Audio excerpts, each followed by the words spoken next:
Senhor Jesus, vamos dar início a mais uma aula com o tema Provai se os Espíritos são de Deus. Texto áudio. Amados, não creiais em todo espírito, mas provai se os Espíritos são de Deus, porque já muitos falsos profetas se têm levantado no mundo. 1 João 4, verso 1. Verdade prática. Através dos dons espirituais, a Igreja discerne os espíritos enganadores. Pai Santo e amado, me coloco em tuas mãos como instrumento de ministração de mais uma aula, confiando na tua fidelidade, crendo em nossa vitória em Cristo Jesus. Manieta, repreende toda oposição do inferno contra a tua palavra, mantenha a porta da palavra aberta para nós. Ajuda, meu Pai, que cada um de nós cresçamos na graça e no conhecimento do Senhor e o teu nome continue sendo glorificado em tudo. Em nome de Jesus eu oro e agradeço. Amém. Leitura bíblica em classe, Neemias 6, do 10 ao 14. E 1 aos Tessalonicenses 5, versículos 20 e 21. 1 aos Coríntios 14, 29, que diz assim a palavra do Senhor. E entrando eu em casa de Semaías, filho de Delaías, o filho de Metbael, que estava encerrado, disse ele, vamos juntamente à casa de Deus, ao meio do templo, e fechemos as portas do templo, porque virão matar-te, sim, de noite virão matar-te. Porém eu disse, um homem como eu fugiria? E quem há como eu que entre no templo e viva? De maneira nenhuma entrarei, e conheci que eis que não era Deus quem o enviara, mas essa profecia falou contra mim, porquanto Tobias e Sambalate o subornaram.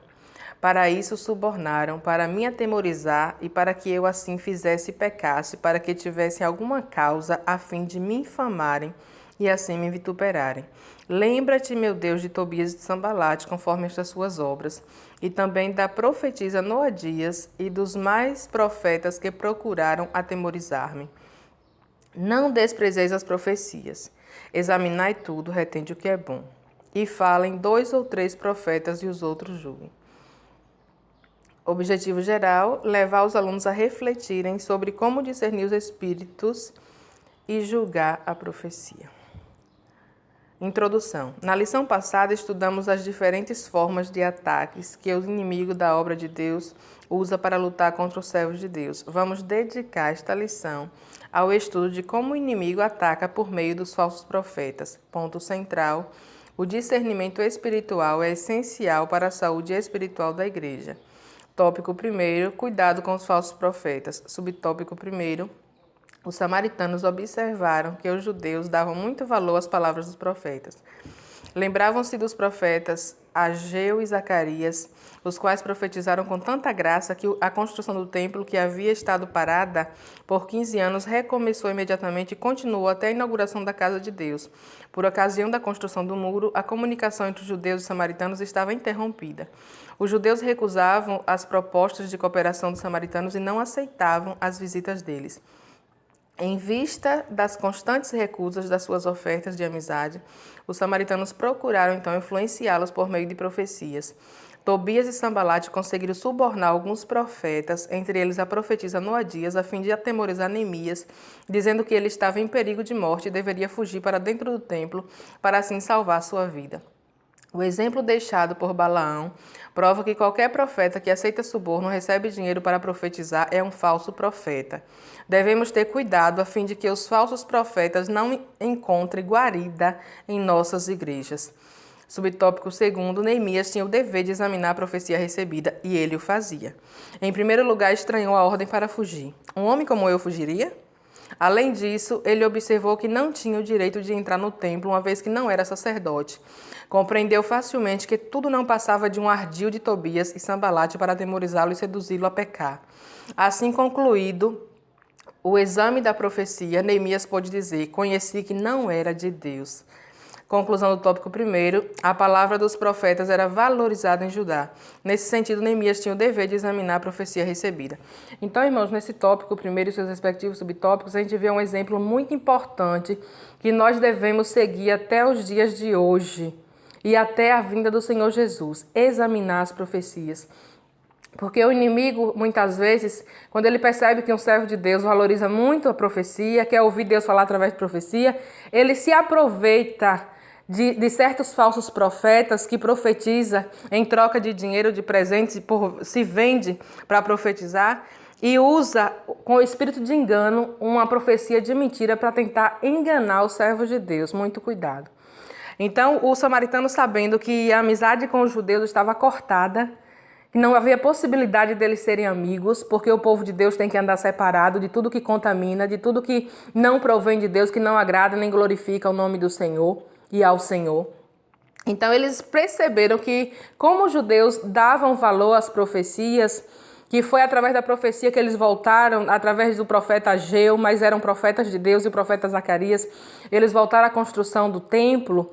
Então eles se aproveitaram e corromperam falsos profetas, né? Corromperam alguns profetas a profetizar mentira, a profetizar o engano, para tentar seduzir, enganar Neemias e ainda levá-lo ao pecado. Muito cuidado, irmãos, com as falsas profecias, para não ser Satanás, um ardil do maligno, tentando parar a sua caminhada, tentando levar você a desobedecer à vontade do Senhor. Examine as profecias e sabe qual é o crivo? É a palavra de Deus. Examine a profecia de acordo com o que diz a palavra de Deus. Se ela não estiver em harmonia com a palavra do Senhor, essa profecia não vem de Deus. O Espírito não é de Deus. O crivo é a palavra de Deus. Aleluias, louvado seja Deus. Examine o que o profeta te disse de acordo com a palavra de Deus. Se estiver em harmonia, o Espírito é de Deus. Se não tiver, desconfie. Faça como Neemias. Ele deveria examinar e ele sempre fazia.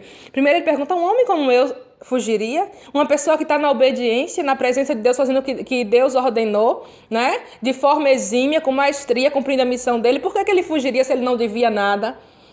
Depois, como é que um homem como eu, que não é sacerdote, vai entrar na casa do Senhor, no templo do Senhor, se só sacerdotes poderiam entrar?